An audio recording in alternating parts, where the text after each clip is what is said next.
Ni byose online TV. Umuyobozi wungirije w'akarere ka Musanze ushinzwe iterambere ry'ubukungu Ndabereye Auguste yatawe muri yombi akekwaho gukubita umugore we bashakanye akanamukomeretsa. Bivugwa ko Visi Meya Ndabereye yagejejwe kuri sitasiyo ya RIB ya Musanze mu gitondo cyo kuri uyu wa gatanu tariki ya 30 Kanama 2019 aribwo yakubise umugore we akamukomeretsa bikomeye. Amakuru avuga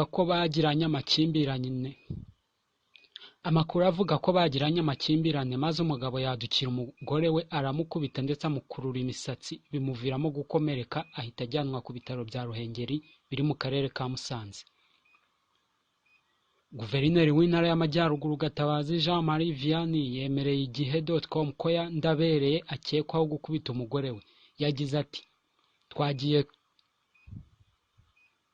twagiye tumwihanangiza inshuro nyinshi ariko turizera ko ubutabera buza gukora akazi kabwo kuko atari imyitwarire ikwiriye umuyobozi ku rwego urwo ari rwo rwose. Urwego rw'igihugu rushinzwe ubugenzacyaha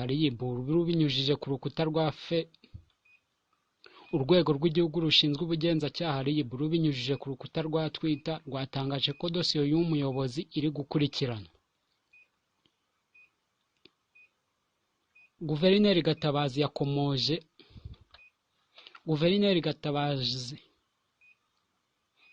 Guverineri Gatabazi yakomeje avuga ko nta mpamvu n'imwe yari ikwiye gutuma uyu muyobozi akubita umugore we.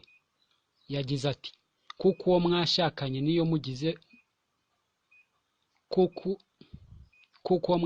niyo mugize ibyo mutumvikanaho ntabwo bisobanurwa ko ubwo agomba gukubitwa.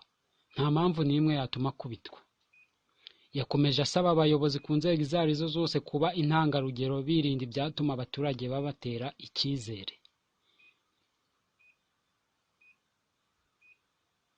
Ni byose